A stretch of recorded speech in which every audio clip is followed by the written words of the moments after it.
ETF index mutual funds నేర్చుకుని stock మార్కెట్లో రాణించాలనుకుంటున్నారా? వెంటనే ఈ నెంబర్కి కాల్ చేయండి. నమస్తే రమ్మగారు. నమస్తే జయ. రమ్మగారు, ఏదన్నా ఒక చిన్న నోవెల్ చెప్పుకుందామా? చిన్న జానపద నవల చెప్తాం. ఓకే. సార్థవాహుడు దాని పేరు. సార్థవాహుడు అంటే ఈ మనం ప్రయాణాలు చేసేవాళ్ళు కదా పూర్వం, వ్యాపారస్తులు వీళ్ళంతా కలిసి ఆ ప్రయాణాల్లో ఈ ఎక్కడికైనా వెళ్ళి వేరే చోటకి వెళ్ళి వ్యాపారాలు చేసేటప్పుడు ఒక బిడారులాగా వెళ్ళేది కదా, దాన్ని తీసుకెళ్లేవాడిని సార్థవాహుడు అంటారు. సార్థులు అంటే డబ్బు కానీ వస్తువు కానీ పట్టుకెళ్ళేవాళ్ళు, వాళ్ళని తీసుకెళ్ళేవాడు సేఫ్గా. అదొక వృత్తిగా కూడా ఉండేది ఇది వరకు. రత్నపురి రాజ్యంలో ఒక పెద్ద చాటింపు వేశారు. రేపు ఉదయం ఇక్కడి నుంచి అదే కొద్ది రోజుల్లో 3-4 రోజుల తర్వాత ఒక బిడారు వెళ్తోంది వ్యాపారస్తులది. మణిగుప్తుడనే సార్థవాహుడు దీని యాజమాన్యం వహిస్తున్నాడు. అతనితో కలిసి ప్రయాణం చేయదలుచుకున్న వాళ్ళు ఎవరైనా సరే తమ తమ పేర్లు అవన్నీ కూడా ఇక్కడ రిజిస్టర్ చేసుకోండి అని చెప్పి రాజ్యంలో చాటింపేశారు. ఈసారి బిడారుతో వెళ్ళేవాడు. ఇంతకుముందు కూడా 3-4 సార్లు వెళ్ళాడు. మణిగుప్తుడని ఒక యువకుడు, చాలా బలశాలి, బాగా అద్భుతంగా కత్తి యుద్ధము అవి చేసేవాడు. తర్వాత ఏమో అతను స్వార్థపరుడు కాదు, చాలా మంచి పేరుంది. ఎవరో వ్యాపారస్తుల కుమారుడుగా ఉండేవాడు. వాళ్ళు లేరు, ఈ అబ్బాయి ఈ పని చేస్తాడనమాట. కొన్ని బళ్ళు, సుశిక్షితులైన కొంతమంది సైనికులు, వాళ్లతోటి కలిసి ఈ బిడారుని నడుపుతాడు అతను. ఊళ్ళో ఉన్న వ్యాపారస్తులందరూ పై ఊళ్ళల్లో ఒక 9 ఊళ్ళ దాకా వెళ్తుంది అది. ఈ మధ్యలో చిట్టడవులు అడవులు అవన్నీ ఉంటాయి కదా. ఈ సార్థవాహుడు ఎవరైతే తీసుకెళ్తాడో వీళ్ళకి ఆ అడవుల ఆనుపాను తెలుసుండాలి, ఎక్కడెక్కడ నీళ్లు దొరుకుతాయో తెలుసుండాలి. ఈ కర్వ్ ఇప్పుడు చూడు, మనం ఎక్కడైనా రోడ్డు మీద వెళ్తుంటే యాక్సిడెంట్ జోను గోస్లో అని రాసి ఉంటుంది. అది ఎట్లా తెలుసు వాళ్ళకి? అక్కడ ట్రై చేయటం వల్ల.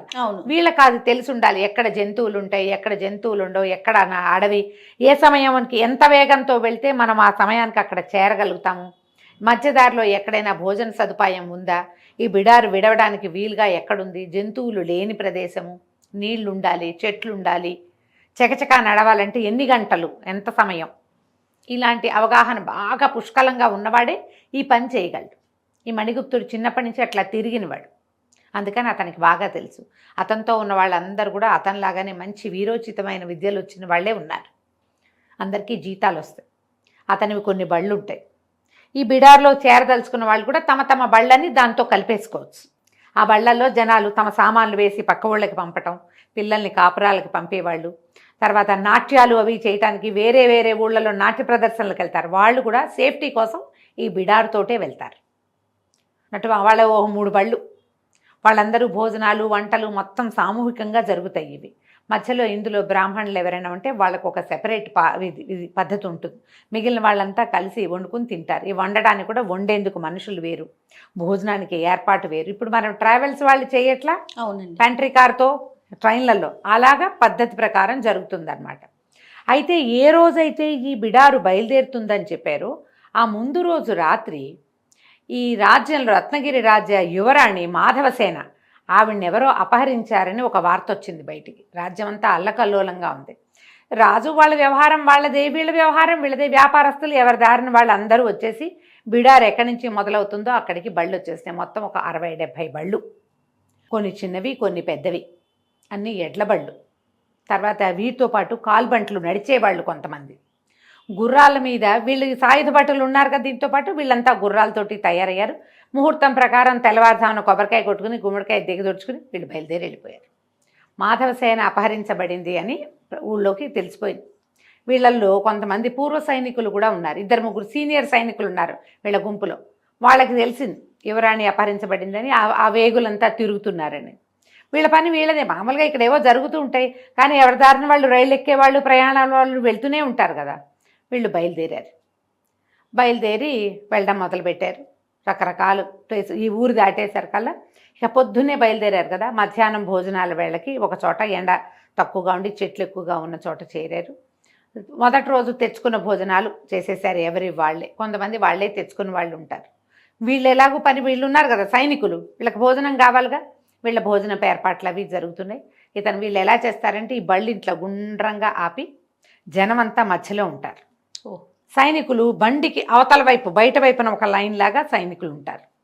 గబుక్కున జంతువులు వచ్చినా ఎవరైనా వచ్చినా, తర్వాత ప్రతిసారి వీళ్ళు ముందెళ్తుంటే 2 లేదా 4 గుర్రాలు బాగా స్పీడ్గా ముందుకెళ్ళిపోతాయి. బళ్ళు స్లోగా నడుస్తాయి కదా, బండితో పాటు నడిచే కాల్బంట్లు ఉంటారు, బండితో పాటు నడిచే బళ్ళతో పాటు నడిచే గుర్రాలు ఉంటాయి.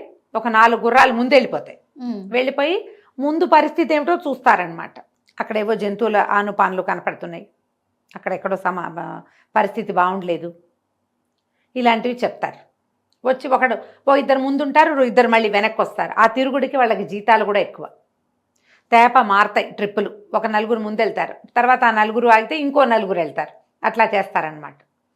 ఈ ఒక్కొక్కటి ముందున్న మజిలీలో ఎలాంటి పరిస్థితులు ఉన్నాయో చూసొస్తున్నారు. మధ్యాహ్నం భోజనాలు చేశారు, రాత్రికి సేఫ్గా దాటేశారు.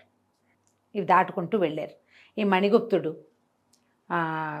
గుర్రంతో ఒకసారి చుట్టూ అంతా చూసుకోవటం, ఒకసారి ముందుకు పరిగెత్తుకుని వెళ్ళటం, మళ్ళీ వెనక్కి రావటం, అట్లా ముందుకి వెనక్కి వస్తూ మధ్యలో ఎవరో చిన్నపిల్లల వాళ్ళు ఉంటే వాళ్ళల్లో పిల్లలు ఇద్దరు ఏడుస్తుంటే వాళ్ళని కాసేపు గుర్రం మీద కూర్చోబెట్టుకుని తిప్పి చల్లగాలికి పిల్లలు ఏడుస్తుంటే అదే అలా ఒక జోల్లాగా వేసి ఆ జోల్లో పిల్లాడిని వేస్తే వాడు ఊగుతూ నిద్రపోతాడు. బండిలో ఇట్లా మూసుంటుంది, ఊపిరాటలేదు, గుర్రం మీద గాలేసి పడుకుంటాడు చంటివాడు. అట్లా కూడా చేస్తూ ఒక్కొక్కళ్ళని అందరినీ కనుక్కుంటూ తీసుకెళ్తున్నాడు. 2-3 రోజులు గడిచినాయి. మొత్తం ఇది ఇంచుమించుగా ఒక 7 రోజులు యాత్ర. 7వ రోజుకి వీళ్ళు చేరిపోయారు. ఈ మధ్యలో అప్పట్లో అనట ఈ దారుల్లో ఇప్పుడు మనకి దేవాలయాలు ఎట్లా ఆంజనేయ స్వామి గుళ్ళు అవి కనపడుతున్నాయి, ఈ యాత్రికుల సంరక్షణార్థము కొన్ని దేవాలయాలు, కొన్ని సత్రాలు నిర్మించబడి ఉండేవిట. ఈ తర్వాత మాణిభద్రుడు అనేటువంటి ఒక యక్షుడు యాత్రికులకి రక్ష. ఆ మాణిభద్రుడి దేవాలయాలు ఉంటాయి. అది ఎట్లా ఉంటుందంటే ఒక గూడు లాంటిది ఉండి ముందుకు ఒక వరండా లాంటిది ఉంటుంది. ఓ 4 మనుషులైతే ఆ గట్టు మీద పడుకోవచ్చు కూడా. ఆ ప్రాంతాల్లో తిరిగేవాళ్ళు ఏ రోజుకు ఆ రోజు వచ్చేవాళ్ళు అక్కడ దీపం పెడతారు. సాయంకాలం 2 కాగడాలు వెలిగిస్తారు ఈ దేవాలయాల దగ్గర. మాణిభద్రుడు ఈ దాటడం కూడా ఈ ఒక గుడి దాటామంటే కొంత దూరం వచ్చేసినట్టు గుర్తు. మామూలు వాళ్ళకి ఏం తెలియవు కదా, మనం ఇక్కడి నుంచి అక్కడికి వెళ్ళే లోపల ఒక 5 గుళ్ళు రావాలి, 5 ఆలయాలు. 4 వచ్చినాయంటే ఇంకొకటి ఎక్కువ దూరం లేదు, మనం కిలోమీటర్లు చూసుకుంటున్నాగా అట్లా చూసుకుంటారు. ఈ దారిలో ఉన్న సత్రాల్లో కూడా కొన్నిసార్లు భోజనం చేశారు, వెళ్ళిపోయారు. జనాల్ని దింపేశారు వీళ్ళు. ఒక్కరోజు రెస్ట్ తీసుకున్నారు. ఇప్పటికి 7 రోజులు గడిచింది బయలుదేరి. తిరిగి మళ్ళీ బయలుదేరారు. అట్నుంచి వచ్చేటప్పుడు రిటర్న్ ట్రిప్ కదా. ఈ రిటర్న్ ట్రిప్లో ఆల్రెడీ వెళ్ళిన వాళ్ళే వస్తారన్న గ్యారంటీ లేదు, కొత్త వాళ్ళు ఉండొచ్చు. ఈ ఊళ్ళల్లో ముందు దిగబడిపోయిన వాళ్ళు, ముందు ట్రిప్పులో వచ్చిన వాళ్ళు ఉంటారు కదా, వాళ్ళు యాడ్ అవుతారు. యాడ్ అయ్యి మళ్ళీ వస్తున్నారు వెనక్కి. కొంత దూరం వచ్చిన తర్వాత ఒక 4 రోజులు ప్రయాణించిన తర్వాత 2 సైనికులు ముందు 4 వెళ్తారు కదా, వాళ్ళల్లో 2 వెనక్కి వచ్చారు. ప్రభు దారిలో ఒక చోట ఒక యువతి గొంతు వినపడింది మాకు, రక్షించండి అంటోంది. మనిషి అయితే కనపడలా, అదేమో చీకటి పడిపోయింది. వీళ్ళు రాత్రి 9-9:30 దాకా ప్రయాణిస్తారు. కొంచెం వెన్నెల కాలం దగ్గర పడింది కాబట్టి పర్వాలా, 9-9:30, 10ంటికి ఇంకా చెయ్యరా, 9 గంటలకు ఎక్కడో చోట విడిచి భోజనాలు చేసేసి పడుకుంటారు. చీకటి పడిపోయింది కానీ వినపడింది 2 సార్లు 3 సార్లు. నేను ఒక్కడనే విన్నాను అనుకున్నా, తర్వాత వీళ్ళు కూడా విన్నారు. సరే ఇతను ఏమన్నాడు చూద్దాం అనుకున్నాడు. వీళ్ళు ఒక చోట 9 అయిపోతుంది, విడిశారు. ఎవరి దారిని వాళ్ళు వంటలు భోజనాలు చేస్తున్నారు. ఈ ముందు గుర్రాల మీద 2 వెళ్ళారు కదా, వాళ్ళిద్దరిలో ఒకడు వెనక్కి వచ్చాడు. ప్రభు అక్కడ వినపడుతుంది, పరిగెత్తారు. అక్కడికి పరిగెడితే దూరంగా వీళ్ళకి ఏం కనపడింది, ఒక చీర కదిలినట్టు తెలిసింది. తర్వాత వెనకాల 4 మగ మనుషులు పరిగెడుతున్నారు. ఈ మణిగుప్తుడు గబుక్కుని ఏం చేశాడు, వీళ్ళు చూస్తున్నారు, వీళ్ళకేం సంబంధం లేదు, వాళ్ళు ఎవరో తెలీదు. ఆ ముందు వెళ్ళినది యువతిగా అర్థమైంది మణిగుప్తుడికి. ఎవరైనా ఈ చుట్టుపక్కల పల్లెల్లో ఉన్న ఆడపిల్లని ఈ దౌర్భాగ్యులు రోడ్డు మీద వెళ్ళే వాళ్ళు ఎవరో, దారిలో వెళ్ళే వాళ్ళు ఎవరో, అడవుల్లో వాళ్ళు చెరబడుతున్నారేమోనని ఇతను ఇంకా వాళ్ళు రాకముందే పరిగెత్తుకుంటూ వాళ్ళ వెనకాల వెళ్ళిపోయాడు. ఇప్పుడు యజమాని వెళ్తుంటే వీళ్ళు వెనకాల ఎందుకు ఆగుతారు? వీళ్ళు కూడా ఏం చేశారు, పట్టండి బల్లాలు తీయండి, కత్తులు తీయండి అని చేరుకో 2 బల్లాలు కత్తులు పుచ్చుకొని వాళ్ళు కూడా 4 గుర్రాలు వదిలిపెట్టి అతని వెనకాల పరిగెత్తారు. పరిగెత్తి బాగా ముందుకెళ్ళి ఎట్నుంచి వీళ్ళు కదులుతున్నారో ఒక చెట్టు వెనకాల కొద్దిగా ఆగాడు. ఆగేసరికల్లా ముందు ఒక యువతి అతనికి కనపడింది. దూరం నుంచి చూస్తే ఆమె మంచి నాజుగా పొడగరి సన్నటిది, ఏదో ఒక పాత ఒక మామూలు సింపుల్ చీర కట్టుకున్నట్టే కనపడుతోంది. ఈ చీర వస్త్రధారణ నగరాల్లోది కాదు, ఏదో పల్లెల్లోది. మనిషి చూస్తే అసాధారణమైన పొడుగు వెడల్పు చూస్తే ఏమో పల్లెటూరులో ఉండే పిల్ల బలశాలిగా లేదు, నాజుగ్గా ఉంది. బాగా దగ్గరికి వెళ్ళాడు, వెన్నెల రాత్రి కదా, దగ్గరికి వెళ్ళేసరికల్లా అతనికి తెలిసింది ఎవరో సౌందర్యవత అయిన యువతి. ఆమె ఒంటి మీద నగలు నాణ్యాలు ఏం లేవు, ఒక తేత రంగు చీర కట్టుకుని ఉంది. కానీ ముక్కు మొహం చాలా బాగున్నాయి. ఆమె ముక్కుకొక ముక్కు పొడకుంది, అది బాగా మంచి మెరుపుగా ఉంది. ఆమె మొహం కదిలినప్పుడల్లా వెన్నెలబడి మెరుస్తోంది. ఆమె యొక్క సౌందర్యం ఈయనకు అర్థమైపోయింది, ఇది చాలా బాగుంది మనిషి అని. ఇప్పుడు ఇంత నాజూకు సౌందర్యం ఈ ఊళ్ళల్లో ఉండే అవకాశం లేదు. ఇక్కడ బాగుంటారు మనుషులు ఇక్కడ కూడా, కానీ వాళ్ళు బలశాలులుగా ఉంటారు, పని పాటలు చేసేవాళ్ళు. ఈ సోగదనము అవి చూస్తే ఇది పని వచ్చిన రకంగా కనిపించటల్లా. ఇంకొంచెం దగ్గరికి వెళ్ళేసరికల్లా వెనకాల నుంచి ఎవరో పరిగెత్తుకొచ్చేసారు.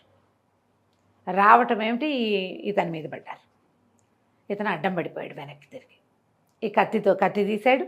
ఇక పోరాటం జరుగుతుంది, వదిలిపెట్టి వెళ్ళిపోమంటున్నాడు అవతలవాడు.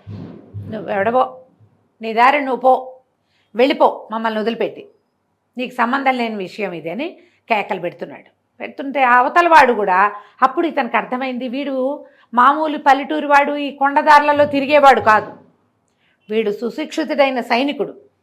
వాడి కంఠంలో కూడా ఏదో రాజదర్బార్లో పనిచేసేవాడి గొంతది, అధికారి గొంతు వేరేగా ఉంటుంది. రోడ్డు మీదకు తిరిగే కుర్రాడు కాదు, ఇతనికి తెలిసిపోయింది. ఎప్పుడైతే ఇతని మీదకి తిరగబడ్డాడో ఆ 2 దెబ్బలు పడేసరికల్లా అతని మనుషులే ఒక 4 వచ్చేసారు అవతల వాళ్ళు. ఆ 4 రాగానే మణిగుప్తుడి పని వాళ్ళు కూడా, ఇతని వెనకాల ఉన్న సైనికులు కూడా వచ్చి పడ్డారు. యథాశక్తి దెబ్బలు కొట్టేశారు. ఒకడు బాగా గాయపడ్డాడు మొదటివాడు, మిగిలిన 3 దెబ్బలు తిని అతన్ని మోసుకుని వెళ్ళిపోయారు.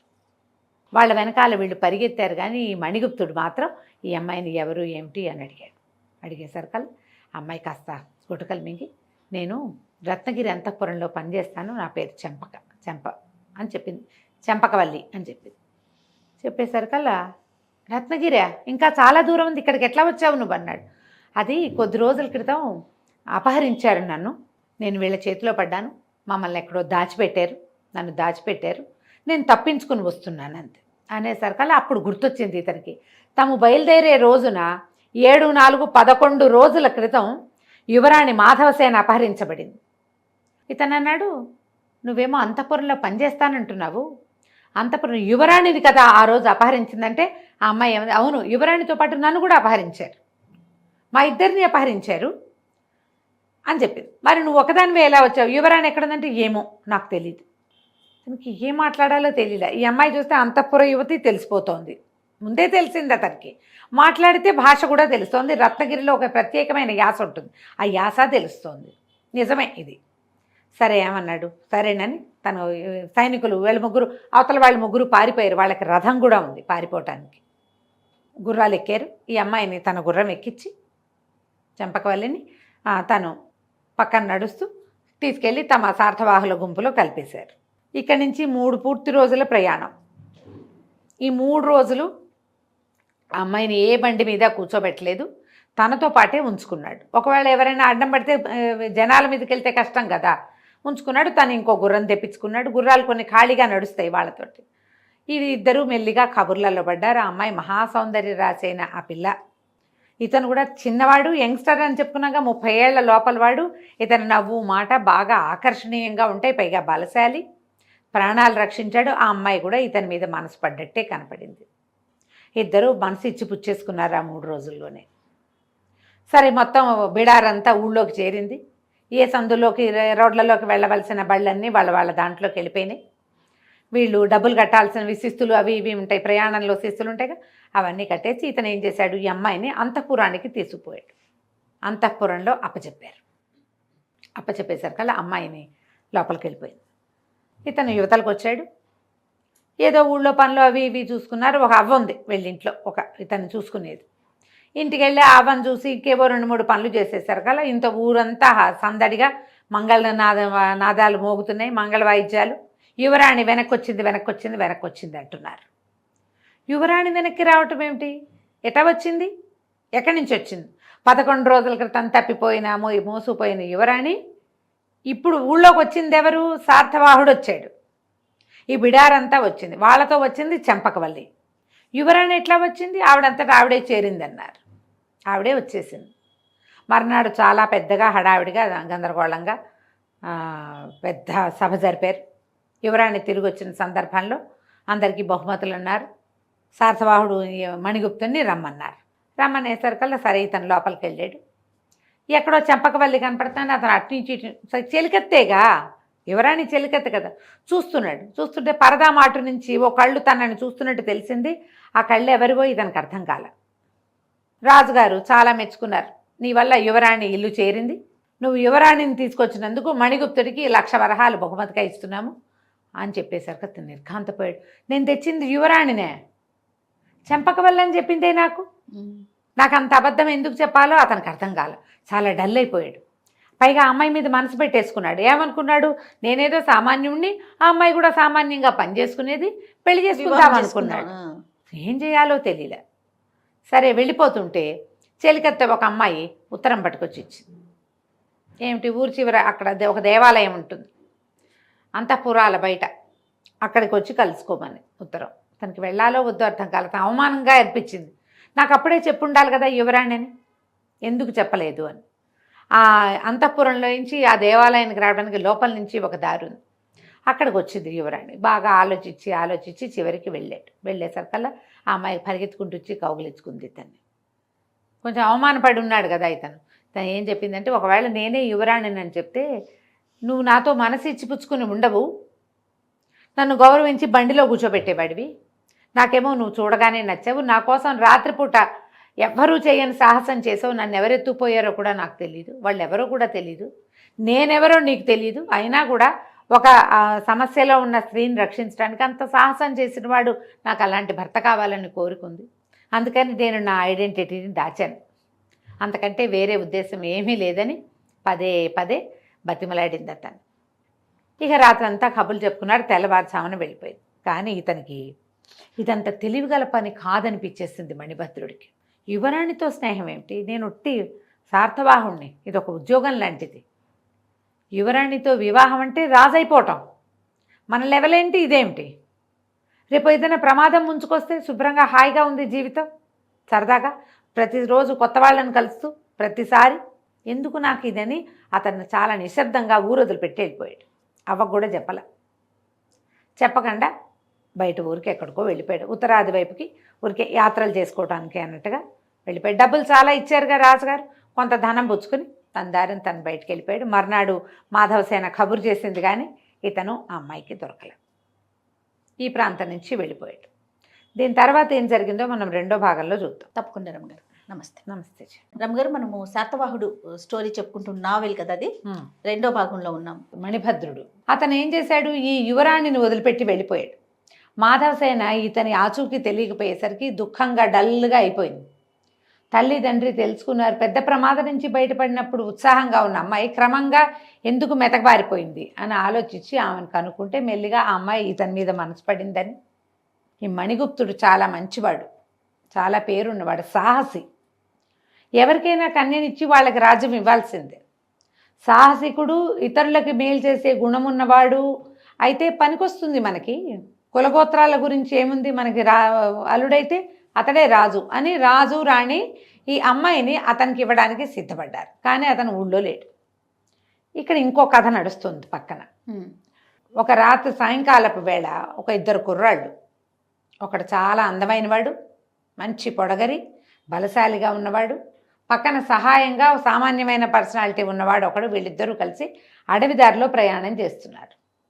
మధ్యలో ఈ మణిభద్రుడు అనే ఉంటాడు కదా, మన యక్షుడి గుడి ఉంటుంది కదా, ఆ గుడిలో విశ్రాంతి తీసుకున్నారు వాళ్ళు. రాత్రిపూట నాకు భయం వేస్తోందని రెండోవాడు, అంటే భయపడితే ఎట్లారా, హాయిగా పడుకో, నువ్వు పడుకో, నేను మెలకుగా ఉంటానని ఈ రెండో అందంగా ఉన్న కుర్రాడు ఆ స్తంభాన్ని అనుకుని కూర్చున్నాడు. అర్ధరాత్రి వేళ వాడికి ఏం కనపడింది? ఒక రథం వెళ్తోంది. ఆ రథాన్ని వికృతాకారుడు మహాకాయుడైన వాడొకడు తోలుతున్నాడు. ఆ రథంలో ఒక అమ్మాయి స్పృహ తప్పిపడి ఉన్న ఒక సౌందర్యవతైన స్త్రీ కనపడింది ఇతనికి. అంత సౌందర్యం కంటే బాగా నగనట్రా ఉన్నాయి ఒంటి మీద. రాజులు వాళ్ళు రాణులు పెట్టుకునే నగలు కనపడుతున్నాయి రాత్రి వేళ. తనకు ఆశ్చర్యం వేసింది. వీడెవడు? పోనీ ఎవరో యువరాణి ఎక్కడికో వెళ్తుంది అనుకుందాం. అప్పుడు ఇంకొంచెం సైన్యం ఉండాలి, వీడు ఇంత వికృతాకారుడుగా ఉన్నాడేమిటి, వీడు ఎక్కడికి వెళ్తున్నాడో చూద్దామని వాళ్ళ వెనకాలే గుర్రంతో బయలుదేరాడు. ఆ రథపు చప్పుడులో వీడి గుర్రపు డెక్కెల చప్పుడు వినపడలేదు. వాళ్ళు ముందుకెళ్ళిపోతున్నారు, వాళ్ళ వెనకాలే ఇతను వెళ్ళిపోయాడు. వెళ్తే అతను ఒక గుహ దగ్గరికి వెళ్ళాడు. రథం దిగి ఆ అమ్మాయిని భుజం మీద వేసుకున్నాడు. లోపలికి వెళ్తుంటే వీడు ఏం చేశాడు, తన గుర్రాన్ని అక్కడున్న ఒక చెట్టుకి కట్టేసి పరిగెత్తుకుంటూ ఆ గుహలోకి వెళ్ళాడు. ఆ అమ్మాయిని ఎత్తుకుపోతున్నాడేమోనని ముందే అనిపించింది, అదే జరుగుతోందన్నమాట. ఈ లోపలికి వెళ్ళగా అది ఇట్లా తెరలుగా వెళ్తోంది. గుడి లోపల ఎంత పెద్ద భైరవి విగ్రహం ఉందో, వికృత స్వరూపిణిగా ఉన్న పెద్ద జేజి కనపడుతోంది. అక్కడ ఒక పెద్ద తక్కెడ పెట్టుంది. ఈ వెళ్ళిన వికృతాకారుడు వీడు బయట నుంచి చూసిన రూపం వేరు, లోపలికి వెళ్ళేసరికి ఒక మాంత్రిక రూపం వచ్చేసింది వాడికి. ఈ అమ్మాయిని తీసుకెళ్ళి ఆ తక్కెడలో వేసాడు. వేసేసరికల్లా తక్కెడ తూగాలి. ఈ లోపలికి వెళ్ళిన కుర్రాడు వీడికి అదృశ్యకారిణి అని ఒక విద్యొచ్చు. ఎక్కడికైనా వెళ్తే తను కనపడకుండా ఉండే మంత్రం ఉంది వాడికి, వాడి గురువు దగ్గర నేర్చుకున్నాడు. ఈ లోపలికి వెళ్ళాక ఇంక కనపడకుండా అదృశ్యకారిణి మంత్రంతో వెళ్ళి దాని దగ్గర నుంచున్నాడు. ఇతను ఈ తక్కెడలో ఈ అమ్మాయిని వేసి గట్టిగా పిలిచాడనమాట. ఆ తక్కెడిని ఆ తక్కెడకి ఒక శక్తి ఉంటుంది.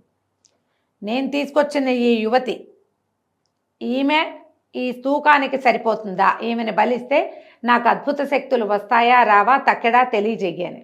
తక్కెడ ఇట్లా కదిలి సమానంగా వచ్చింది. అంటే ఈ అమ్మాయిని బలిస్తే వీడికి శక్తి వస్తుందన్నమాట. వికటాట్టహాసం చేశాడు ఆ వికృతాకారుడు. నేను యోగదండి మాంత్రికుణ్ణి, ఇవాల్టికి నా తపస్సు ఫలించింది. ఈ అపురూప సౌందర్యవతి కన్య ఏకపుత్రిక, ఈమెను బలిస్తే అంటే ఉత్కళ రాజవంశపు యువరాణి, రాజ్యానికి కాబోయే రాణి, ఈమెను బలిస్తే నాకు అద్భుత శక్తులు వస్తాయి. ఇప్పుడే నేను ఈమెను బలిస్తాను భైరవికి అన్నాడు. అనగానే తక్కెడులోంచి శబ్దం వినపడింది. పిచ్చివాడ, ఉత్కళ రాజ దంపతులు రాజరాజేశ్వరి భక్తులు. ఈ అమ్మాయి వాళ్ళకి ఆ పూజ వల్ల లభించిన ప్రసాదం. ఈ రాజేశ్వరిని బలిస్తే అమ్మవారు ఒప్పుకోకపోవచ్చు. అమ్మాయి తన ప్రసాదాన్ని తనే తీసుకుంటుందా, ఆ ప్రసాదాన్ని ఇతరులు తీసుకోవాలి అనేసరికల్లా ఈ యోగదండి అనే మాంత్రికుడు గట్టిగా అరిచి పోట్లాడాడు. వాళ్ళకి ఇచ్చేసింది. ఇచ్చేశాక ఇంకా వాళ్ళది, ఆమె కాబోయారని. నాకున్న నియమం ఏమిటి, నేను చేయవలసింది ఏకపుత్రిక, తల్లిదండ్రులకి ఇంకా సంతానం ఉండకూడదు, క్షత్రియ రాజకన్యక కావాలి. ఉత్కళరాజు భార్య ఇద్దరు క్షత్రియులే, తల్లికి వేరేది కాదు, క్షత్రియులే. ఈమె ఆ రాజ్యానికి ఉత్తరాధికారి. ఇవన్నీ సరిపోయినాయి కాబట్టి నేను ఈమెని చంపక తప్పదని ఆ అమ్మాయిని ఎత్తి బలిపేట మీద పడుకోబెట్టాడు. కత్తి తీసేసరికల్లా ఈ పక్కనే నిలబడి ఉన్నాడు ఈ కుర్రాడు, అదృశ్యకరణితో ఉన్నాడు కదా. ఒక్క ఊపున అతను కత్తి తీస్తుంటే ఆ కత్తిని ఇట్లా వెనక్కి తోసేసాడు. కింద నుంచి కత్తి తీసాడు, ఇట్లా పైకి అయిపోయాడు. ఆ కత్తిని తోస్తే ఏమవుతుంది, మెడ తెగదు. ఆ మెడ తెగటం ఏమిటి, తలకాయ ఎగిరి ఎక్కడో పడి ఈ శరీరం భైరవి పాదాల మీద పడిపోయింది. పడేసరికి మెడలోంచి వచ్చిన నెత్తురంతా అమ్మవారి పాదాల మీద పడింది.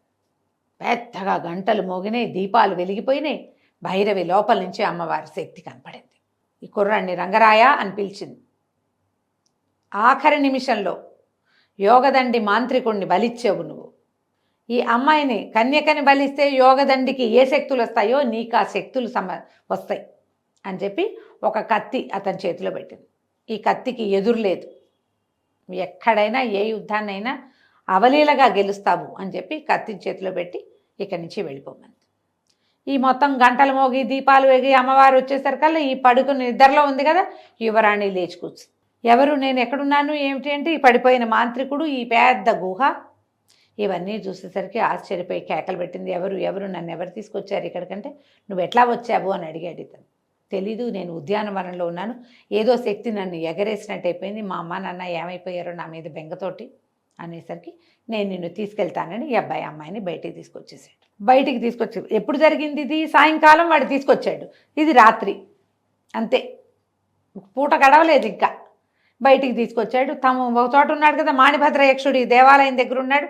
అక్కడికి వెళ్ళి ఆ తన స్నేహితుడైన రెండో వాడి పేరు గణపతి, ఇతను రంగరాయలు, ఇతని పేరు రంగారాయుడు అన్నమాట. వెళ్ళేసరికి అలా అడవి కోళ్ళు కూర్చుంటే తెల్లవారుజాము అయిపోయింది. ఈలలు అవి వినపడుతున్నాయి, గుర్రపు డెక్కలు చప్పుడు వినపడుతుంది. 25-30 మంది ఉత్కళ సైనికులు వచ్చేసారు. యువరాణిని ప్రాణాలతో చూసేసరికి కేకలు పెట్టారు, యువరాణికి జయ్యని. ఆవిడేమో చెప్పింది, ఈ అమ్మాయి నేను ఇతను రక్షించాడు, మాంత్రికుడు తీసుకొచ్చాడు. ఈ గుహలో ఉన్నది అంటే ఆ గుహలోకి వెళ్తే బోల్డంత బంగారము అవి ఇవి కుప్పలు తెప్పలుగా మణులు మాణిక్యాలు ఉన్నాయి. సైనికులు అవన్నీ పోగు చేశారు. ఆ గుహని పూర్తిగా మూసేశారు. మూసేసి యువరాణిని తీసుకుని ఇంటికి తీసుకుపోయారు. ఇంటికి తీసుకెళ్ళేసరికి అలా ఇంటి దగ్గరికి వెళ్ళేసరికి అమ్మాయిని రక్షించాడు కదా, లేకపోతే అయిపోయేది, తెల్లవారుజామున బలైపోయేది. ఈ అమ్మాయి అబ్బాయిని వివాహం చేయటానికి నిశ్చయించుకున్నారు. వివాహం చేసేసారు. హాయిగా ఈ రాజేశ్వరి యువరాణితోటి సుఖంగా ఉన్నాడు, ఉత్కళ రాజకన్యకతోటి రంగరాయలు. కొద్ది రోజులు గడిచినాయి. అమ్మాయి గర్భవతి అయింది. గణపతి కూడా వీళ్ళతో పాటే ఉన్నాడు. ఈ గర్భవతి అయిన తర్వాత ఒకనాడు వాళ్ళు మాట్లాడుకుంటుంటే ఇతనికి వేరే రాజ్యగీజ్యం ఏమీ లేదు, కుర్రాడు సమయానికి కనపడ్డాడు, తీసుకొచ్చారు. కులగోత్రాలు లేని వాడికి ఇచ్చి పెళ్లి చేసామని వాళ్ళు మాట్లాడుకున్న మాటలు వినేశాడు. ఇతను అవమానపడి బయటకు వచ్చేసాడు. ఇక అక్కడ అతనికి ఉండబుద్ధి కాల. ఇప్పుడు భార్య అమ్మాయేమో గర్భవతి, మనసు కుదురుకోవటం లేదు. తమ గురించి తమకేం తెలీదు. అమ్మా నాన్న ఉన్నారు అక్కడెక్కడో. అతను వెళ్ళిపోయాడు అక్కడి నుంచి. ఈ వెళ్ళిపోయేసరికల్లా ఏమైంది, వీళ్ళు వెతుక్కోవటం మొదలుపెట్టారు. ఏడి లేడు, అతను దొరకలేదు. ఏం చేయాలో తెలియని స్థితిలో యువరాణి దుఃఖంతో ఉంది. గణపతి అదే ఊళ్ళో ఉండిపోయాడు. అతనికి తెలీదు స్నేహితుడు రంగరాయలు వెళ్ళిపోయాడని. కొన్నాళ్ళకి 3 నెలల తర్వాత యువరాణి కన్నది చక్కటి మగపిల్లవాడు కూడా పుట్టాడు. కానీ రంగరాయలు మాత్రం వాళ్ళకి దొరకల. ఈ సమయం ఈ కుమారుడు కూడా జన్మించి ఊళ్ళో కొంచెం బారసాల సంబరాలు అవి జరుగుతూ ఉండగా మణిగుప్తుడు ఈ ఊళ్ళోకి ప్రవేశించాడు, ఈ ఉత్కళ రాజ్యంలోకి. అతను దీనికి వెళ్ళాడు కదా ట్రిప్కి. ఉత్కళ రాజ్యంలోకి వచ్చేసరికి సరే ఏమైంది, ఒక పెద్ద సత్రంలోకి ప్రవేశించాడు. గుర్రం బయట కట్టేశాడు, డబ్బులు గిబ్బులు ఉన్నాయి కదా. ఈ లోపలికి వచ్చాడు. సరే కొద్ది రోజులు ఉంటానని, ఉత్కళ అనేసరికల్లా ఒరిస్సా కదా, జగన్నాథ దర్శనం అది చెయ్యాలని ఉంటానన్నాడు. ఉంటాననేసరికి సరే స్నానం చేయడానికి దానికి ఏర్పాట్లు చేశారు వాళ్ళు. ఇతను వస్త్రాలు విప్పి ఒక చిన్న గావంచా కట్టుకుని బావి దగ్గర స్నానం చేయడానికి వెళ్ళాడు. వెళ్ళేసరికల్లా అక్కడ ఒక ముసలావిడ నీళ్లు దొడుతోంది. ఆవిడ గట్టిగా కేకపెట్టింది, కృష్ణరాయ బతికే ఉన్నావా నాయన అని పరిగెత్తుకుంటూ వచ్చింది ఇతని దగ్గరికి. ఇతను తెల్లబోయాడు. నువ్వెవరమ్మా, నాకు తెలీదు, నా పేరు కృష్ణరాయుడు కాదు, నేను మణిభద్రుడు మణిగుప్తుడు, మాది ఫలానా ఊరు రత్నగిరి, నేను ఇక్కడికి యాత్రల కోసం వచ్చానంటే ఆవిడ ఒప్పుకోలే. కాదు నాయన నీకు తెలీదు, నీ మెళ్ళో ఉంది చూడు ఈ పథకం, నీకు ఎక్కడిది అంది. నాకు తెలీదు, నేను పుట్టినప్పటి నుంచే ఉంది. అయితే నన్ను పెంచిన వాళ్ళు నా కన్న తల్లిదండ్రులు కాదు. 3 ఏళ్ల వయసులో నేను వాళ్ళకి దొరికాను. ఈ మెళ్ళో ఉన్న హారంతో దొరికా. ఆ హారంతో వాళ్ళు అలాగే ఉంచారు నన్ను అనగానే, అయ్యో నేను నిన్ను గుర్తుపట్టకపోవటం ఏంటనైనా, మీ తమ్ముడు ఉన్నాడు రంగరాయలు, అచ్చు నీలాగానే ఉంటాడు. మీ ఇద్దరిని చూస్తే అసలు కమలపిల్లల్లాగా ఉంటారు. నువ్వు అదే పోలికతో ఉండటం వల్లే గుర్తుపట్టాను. నీ మెళ్ళో ఉన్న హారం నిన్ను పట్టించింది. కావాలంటే చూడు, దీని మీద దేవగిరి తాలూకు గుర్తుంది, వెనకాల ఒక గుర్తుంది ఆ రవ్వల పథకం మీద. ఆవిడేం చెప్పిందంటే, దేవగిరి రాజ్యానికి రాజు ఒక ఆయన, వాళ్ళకు ఒక కుమారుడు కలిగాడు కృష్ణరాయలు. ఆ పిల్లవాడికి 3 ఏళ్ళు వచ్చాక తల్లి మళ్ళీ గర్భవతి అయింది. వాళ్ళ సంస్థానం మీద శత్రురాజులు దాడి చేస్తే భార్య భర్త, 2 పిల్లలు, 2 పనివాళ్ళు, వాళ్ళు కూడా భార్యాభర్తలు, వాళ్లతోటి కలిసి మేము పారిపోయారు వాళ్ళు. ఈ పారిపోయిన క్రమంలో ఈ కనపడిన ముసలావిడ పిల్లవాడిని ఎత్తుకుంది. పిల్లాడిని ఎత్తుకుని ఈ సొరంగంలో నుంచి బయటకు వచ్చారు. రాజ్యంలో నుంచి బయటకు వచ్చే దారులు ఉన్నాయి. అర్ధరాత్రి కనుచీకటిలో వాళ్ళంతా ఒకవైపుకు వెళ్తే ఈవిడ ఈ పిల్లాడిని భుజాన్ని వేసుకుని రెండో పక్కకి వెళ్ళింది. ఈ వెళ్ళి వెళ్తురు వచ్చాక ఈవిడ బయటికి వెళ్ళిపోయేసరికల్లా పిల్లాడు తను మిగిలారు. రాజుగారు లేదు, రాణి లేదు, ఆమె భర్త కూడా లేడు. లేకపోయేసరికల్లా నేను దుఃఖంతో ఆడపిల్లాడిని పెట్టుకుని కూర్చున్నా. మెల్లిగా నిద్రపోయాం. తెల్లవారి నాకు బాగా మెలకు వచ్చేసరికల్లా పిల్లాడు కూడా నాకు లభించలేదు. పిల్లవాడిని ఎవరో తీసుకుపోయారు. ఆ పడుకున్నప్పుడు ఈవిడ నిద్రపోయింది. పిల్లాడు 3 ఏళ్ల వాడు నిద్రలేచాడు. అటు ఇటు చూసి నాన్న అమ్మాని వెతుక్కుంటూ రోడ్డు మీదకి నడిచి వెళ్ళిపోయాడు. ఆ దారిలో వెళ్తున్న సార్థవాహులు బిడారులో ఎవరో పిల్లాడు ముద్దుగా ఉన్నాడని వాడిని ఎత్తుకుని సంక పెట్టుకుని తీసుకుపోయారు. పిల్లాడు బయటికి వెళ్ళిపోయాడు. ఈవిడ ఏం చేస్తుంది, ఏడ్చుకుంటూ ఆ ఊరు ఈ ఊరు తిరుగుతుంటే క్రమంగా ఒక ఊళ్ళో వీళ్ళు లభించారు వాళ్ళకి. వాళ్ళు ఏం చేశారు, వచ్చేటప్పుడే కొంత సంపద తెచ్చుకున్నారు చేతితోటి. అక్కడేవో కొన్ని పొలాలు కొనుక్కుని ఒక భవంతి ఏర్పరచుకుని ఉంటున్నారు. మీ అమ్మగారికి ఆ తర్వాత మళ్ళీ కుమారుడు కలిగాడు. నేను ఆ పిల్లాన్ని సంరక్షిస్తూ వాళ్ళ దగ్గరే ఉన్నాను. కాలక్రమాన నా భర్త చనిపోయారు. నేను వాళ్ళ దగ్గర ఉన్న పిల్లాడి పెంపకం అంతా నా చేతి మీదే, మూర్తులా నీలాగానే ఉన్నాడని ఆ పిల్లాడి పెంపకం అంతా నేనే చేశాను. యాత్రలకు వెళ్తానంటే డబ్బిచ్చి పంపించారు. కొన్ని యాత్రలనే నా భర్త అస్థికలు కాశీలో కలపడానికి బయలుదేరాను. అవంతా అయ్యాక నేను ఈ ప్రాంతానికి వచ్చేసరికి డబ్బులు పోగొట్టుకున్నాను. వెళ్ళే దారి లేక డబ్బు సంపాదించుకోవటం కోసం ఈ సత్రంలో ఆగాను. కొంత డబ్బు ఏర్పరచుకుంటే పనిచేసి ఆ డబ్బులతోటి ఏ శాతవాహంలో బిడారు గుంపుతోటో కలిసి మళ్ళీ నేను మన ఊరు వెళ్ళిపోవచ్చని నేను ఇక్కడే ఉన్నాను అని చెప్పేసరికల్లా ఇప్పుడు తెల్లబోయాడు ఇతను. అంటే నాకు ఒక తమ్ముడు ఉన్నాడు, ఇది వింతగా ఉందిగా. అవును. సరే ఇతను ఏం చేశాడు, ఊళ్ళోకి వెళ్ళాడు. ఇదేం రాజ్యం? ఉత్కళ రాజ్యం. ఈ ఊళ్ళోకి వెళ్ళేసరికల్లా ఆ గణపతి కనపడ్డాడు. ఏరా ఏమిటి ఇన్నాళ్ళు అయిపోయింది, నీ కొడుకు పుట్టాడోయ్ అని చెప్తున్నాడు. నా కొడుకు పుట్టాడు అంటే అసలు నువ్వెవడు నేనెవడు, నాకెవడు కొడుకు గిడుకు ఏమీ లేదన్నాడు మణిగుప్తుడు. ఆ గణపతి తెల్లబడి, మైత్యం వచ్చిందా నీకు? యువరాణి కంటికి మింటికి ఏకధారగా ఏడుస్తుంది, పచ్చి బాలింతరాలు. పద నువ్వు రాజుగారి దగ్గరికి వెళ్ళాలి. వాళ్ళు ఏవో మాట్లాడుకుంటే నీకంత కోపం వస్తే ఎలాగోయ్, తప్పు, పద అన్నాడు. ఇతను వదిలించుకున్నాడు. నువ్వెవడో కూడా నాకు తెలీదు, యువరాణి ఎవరో తెలీదు. ఇదేవిడ అక్కడేదో ఒక యువరాణిని తప్పించుకొస్తే ఇక్కడ ఇంకో యువరాణి తగిలింది నాకు అనుకున్నాడు. కానీ తన తమ్ముడి పనేమో ఇది అని అనుమానంగా ఉంది. కొంచెం ముందుకెళ్ళేసరికి సైనికులు పైనుంచి పిల్లాన్ని ఎండలో పడుకోబెట్టడానికి బయటికి తీసుకొచ్చిన యువరాణి రాజేశ్వరి ఇతన్ని చూసేసింది. పైనుంచి సైనికుల్ని పంపించింది, అల్లుడు గారు కింద ఉన్నారు తీసుకురండి అని. పైకి తీసుకుపోయారు. తీసుకెళ్తే ఇతను అల్లుడు గారు కాదు, నాకు అసలు తెలియదు అంటాడు. రాజుకు అర్థం కాలే, ఏం చెయ్యాలి వీడిని? సరే భవనంలో చేర్చండి, బయటికి వెళ్ళనివ్వబోకండి అన్నారు. అతను అన్నాడు, నేను ఏ భవనంలోనూ ఉండనండి, నాకు వేరే పని ఉంది, నేను వెళ్ళాలి. నేను అసలు ఈ ప్రాంతం వాడిని కావాలంటే నా గుర్తులవి నా దగ్గర నా గుర్రంతో పాటు ఉన్నాయి, చూదురు కానీ 2 సైనికులను నాతో పంపండి అన్నాడు. 2 సైనికులతోటి ఇతను సత్రం దగ్గరికి వెళ్ళాడు. ఆ బామ్మను చూశాడుగా. ఈ దారిలో కనపడిన గణపతి ఇతను వెనకాల వచ్చి ఆ బామ్మను చూసేసరికి తెలబడి, ఓసి బామ్మ ఇక్కడేటా ఉన్నావే నువ్వు అన్నాడు.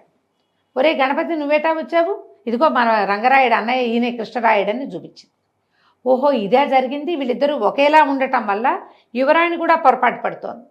సరే ఇతనికి ఏమనిపించింది, తన తల్లిదండ్రులు సొంత ఊరు వదిలిపెట్టి శత్రువుల భయానికి వేరే ఊళ్ళో వ్యవసాయ క్షేత్రం కొనుక్కుని జీవిస్తుంటే ఇప్పుడు ఆ మాట చెప్తే కుదురుతుందా?